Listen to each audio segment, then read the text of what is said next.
This episode of Rick and Rick Rule the World is brought to you by Taskin, the first name in ultra-stylish, premium quality travel gear, like the exquisitely designed Taskin 1 expandable backpack. With 9 practical variations, the Taskin 1 is always the right size for wherever life takes you next. Save 30% on your next purchase when you use the promo code R&R Take 30. That's R&R Take 30 at taskinsf.com.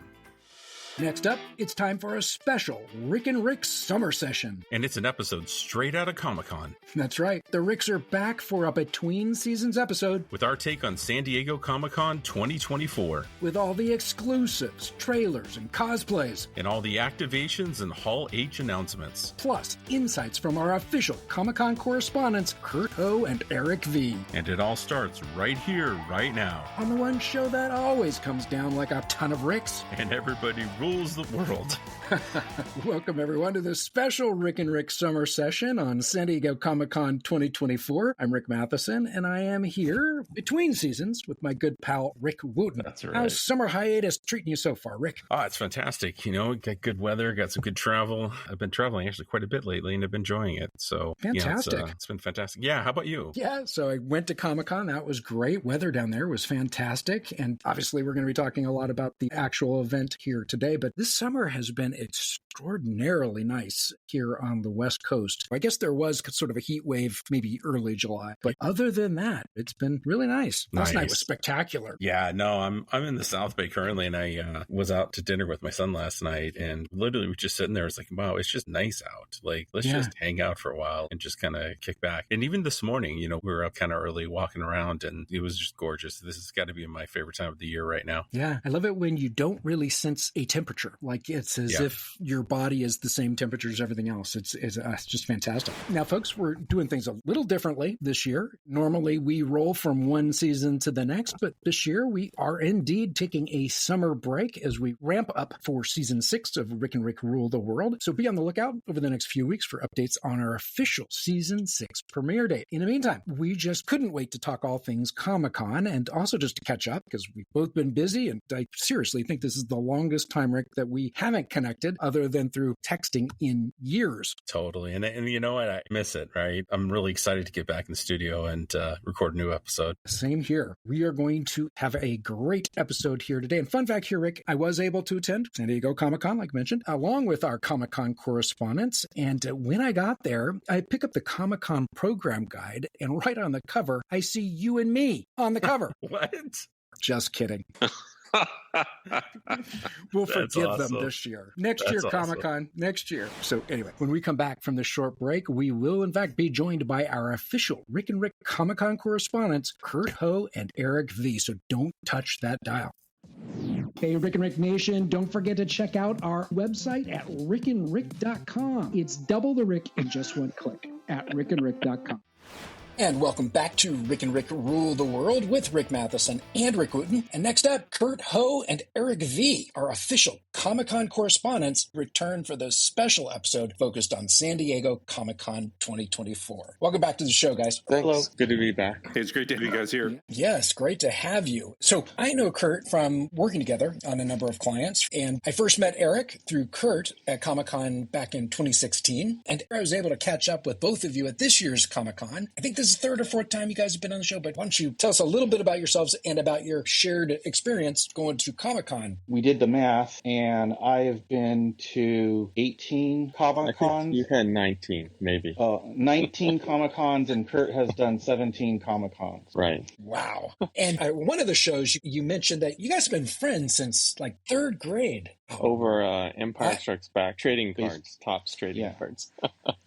Wow. So you guys got almost 20 years, each of you. I saw that this was the 54th annual Comic-Con in San Diego. So we're talking over half a century now. What were your overall impressions of this year's Comic-Con with over 135,000 attendees all converging on the convention center all at the same time? We try to go on Thursday and Fridays because the crowds are less, but this year the crowds seem to be almost at peak capacity on Thursday and Friday. So good to know it's still popular. There's rumors that it might go away from San Diego. It might go to Las Vegas in the next couple of years. There was some big news at Hall H. Hall H used to be the thing, and then during the COVID period, it kind of waned. But Hall H would be like where they would announce Marvel movies or Star Wars or anything that's very high on the list of pop culture. And this year, Hall H did have a big reveal, which was Doctor Doom, and we could talk about that later. But what was good is it maybe rolled back a little bit to the mid 2010s where movie studios didn't take over the place. So that was kind of nice. Yeah, it was good to be able to make it back. And in the past, Eric and I, we brought Eric's kids. So this year, the boys are all mostly grown up. So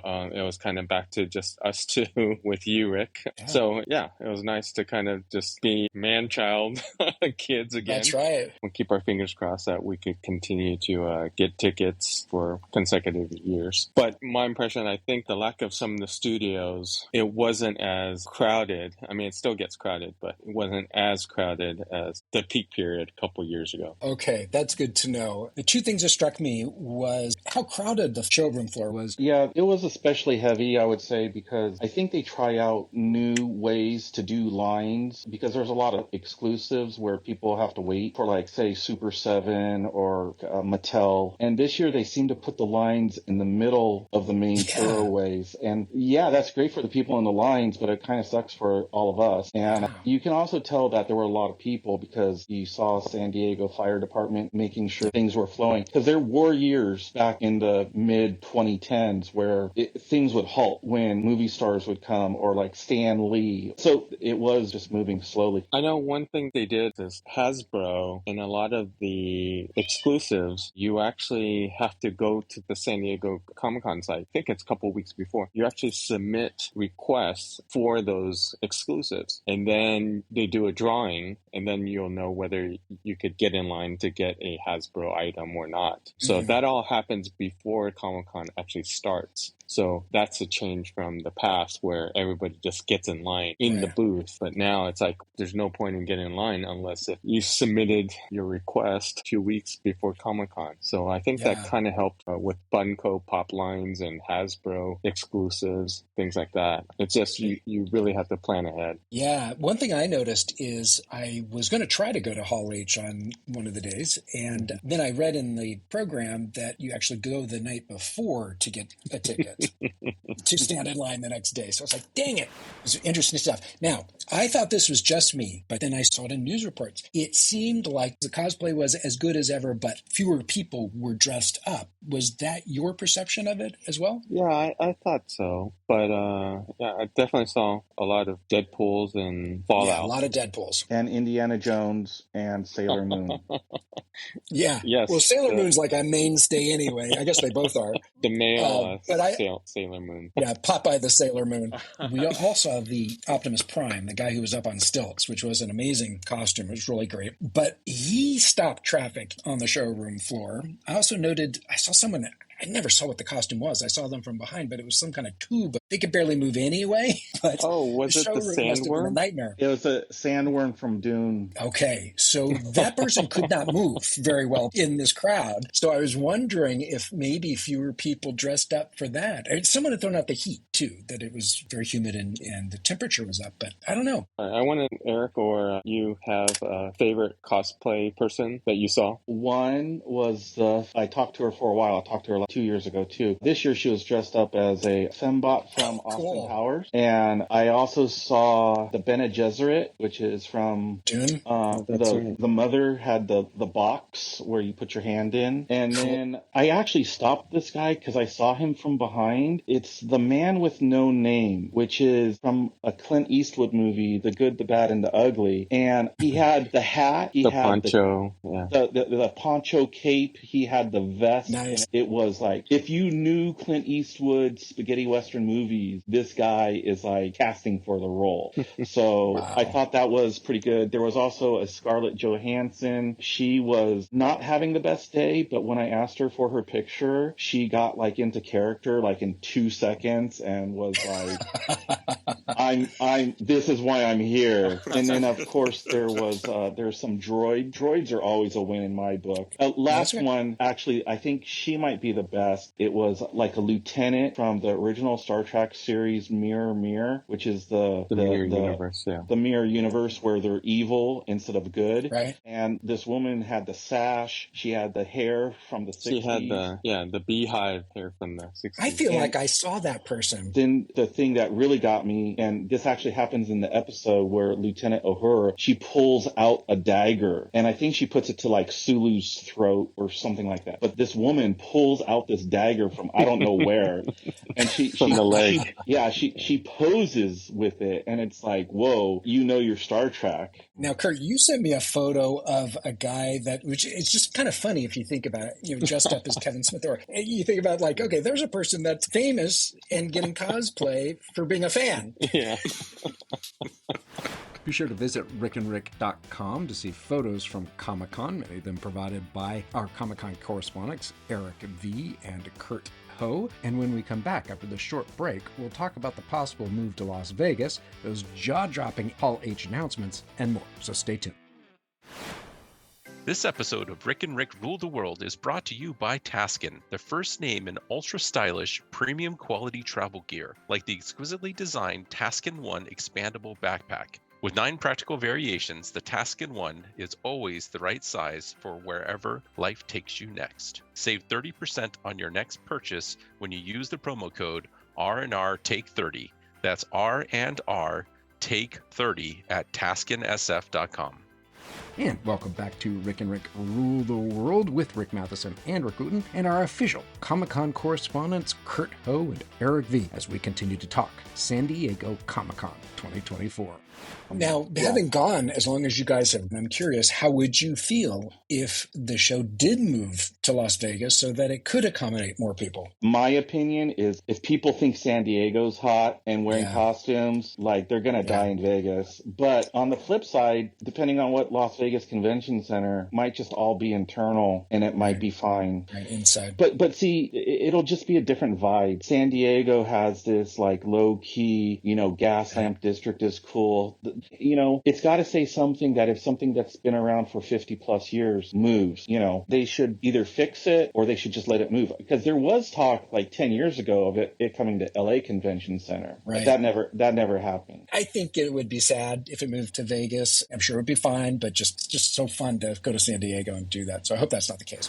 I went to a couple of good panels. This was just kind of fun nostalgia for me. I went to a panel that was spotlight/interview with Jerry Conway. He is a writer. He was big into DC and Marvel. I think he created the Punisher for Marvel. When I was a kid, I just remember because he was, I want to say for 9 years on Justice League, which was a title that I read. Oh, he wrote the Gwen Stacy death storyline for Spider-Man when he was at Marvel. He just wrote one of the episodes for the new Batman Caped Crusader series that just came out. I don't know. It was just fun to see because last time I was there, I recognized some artists and writers from the day, and subsequent to that, hearing about them pass away.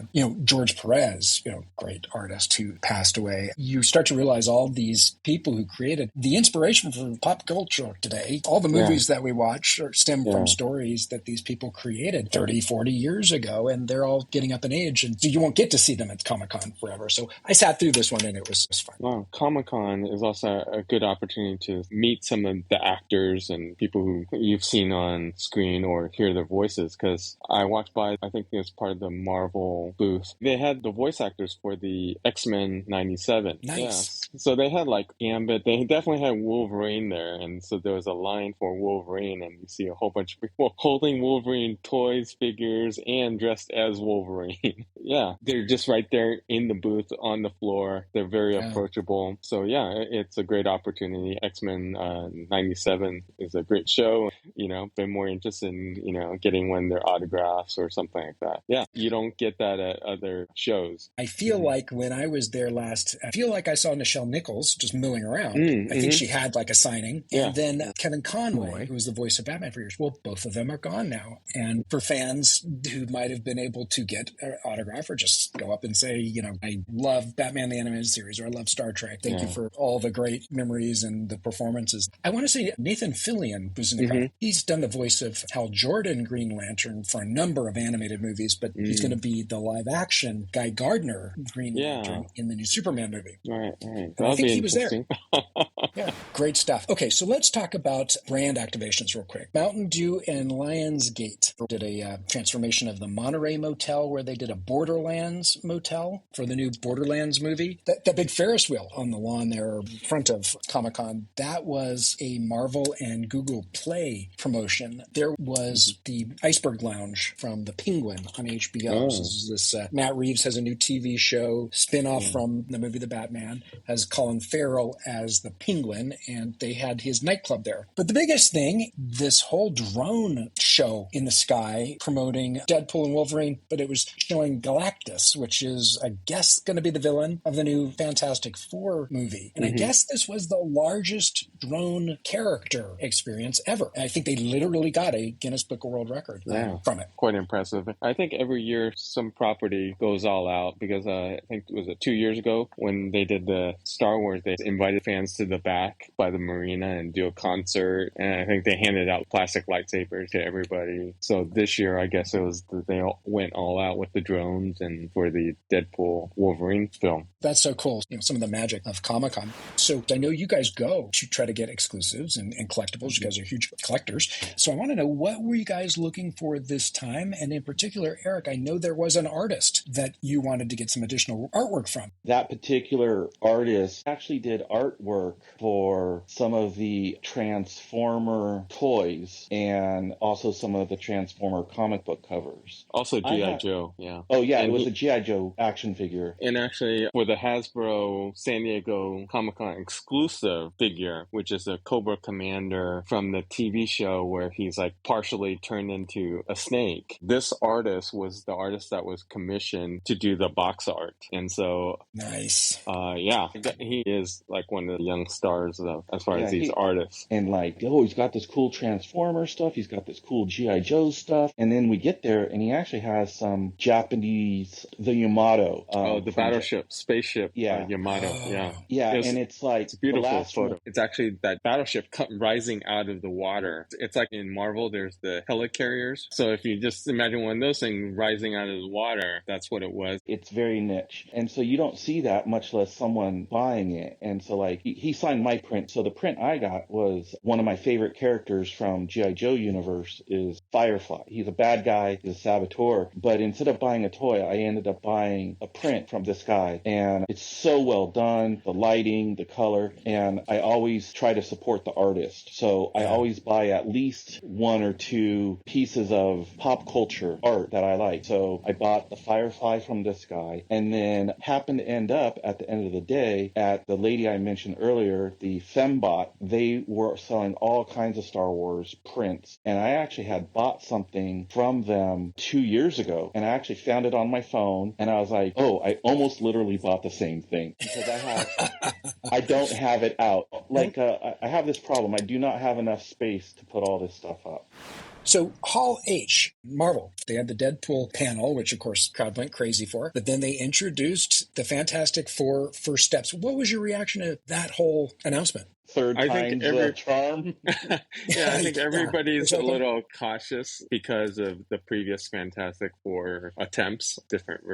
We'll see if this is finally the right formula. You have the four new actors taking on those roles, and they definitely set that time period. Yeah. Is it the 50s? The 1960s, it's late 50s and early 60s, which I think is a great idea. Yeah, so we'll see. We'll see if it's too much style over substance, but we'll see. Now, the bigger announcement that eclipsed that was, of course, that we're going to see Avengers movies coming up, Doomsday, and second is Secret Wars.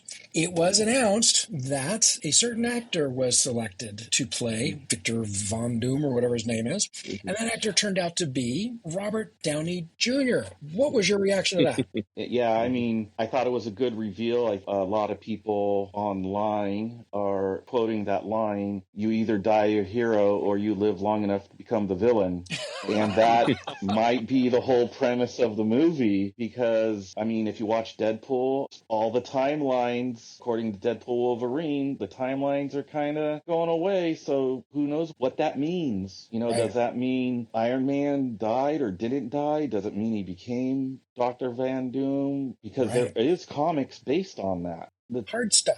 Are you telling me that there were Marvel storylines where Tony Stark became Dr. Doom? Isn't there? There is some lineage here. I guess, there is a scenario where Tony Stark became Victor Von Doom. So it's going to be interesting to see how they play this one off. I will tell you, it is a fairly cool character. I do remember reading the Dr. Doom comics growing up. It wasn't one in my top 3, but it was definitely in my top 10. So I'm kind of cautiously optimistic with it, I think is the short way of saying it. But I think a lot of things have to come together for it to work. I'm floored. I hope so. That's an amazing tidbit that I did not know. That would be amazing. Or they might just ignore the connection because, the same actor that played... Johnny Storm and yeah, Captain America. Exactly. And then also Thanos is... You're right, is Cable. Josh Brolin, Cable and Thanos. I actually hope they lean into it, that there's a connection somehow. I think that would be really interesting. I'm hoping it's going to be awesome. Hopefully, because now we've seen, I guess you never say never, right? When Sean Connery came back for that James Bond, never say never in film. And now we see Robert Downey Jr. come back and, Wolverine coming back, Hugh Jackman. Yeah. So. Well, Ryan Reynolds / Deadpool, well, they're really one and the same, said it multiple times in the movie. You're going to be doing this till you're 90, bro. Which leads us to Deadpool and Wolverine. Mm-hmm. So we saw it when it was down there. It was opening weekend. It crushed the box office. Monster hit. I think overall, it's a roller coaster. I mean, it was laugh out loud, hilarious, pretty much nonstop. Yeah, in the past for Comic-Con, we would try to catch a movie on one of the nights, and it kind of builds into that whole Comic-Con weekend experience. I think we saw, was it Dark Knight? And we saw one of the Spider-Man films, I remember. So it was great to have you join and partake kind of our... I appreciate you guys having me. Yeah, and it was a nice touch. It was a great idea to do that. So thank you. Awesome. Well, when we come back, it's going to be time for Loaded Questions, Comic-Con edition. So stay tuned.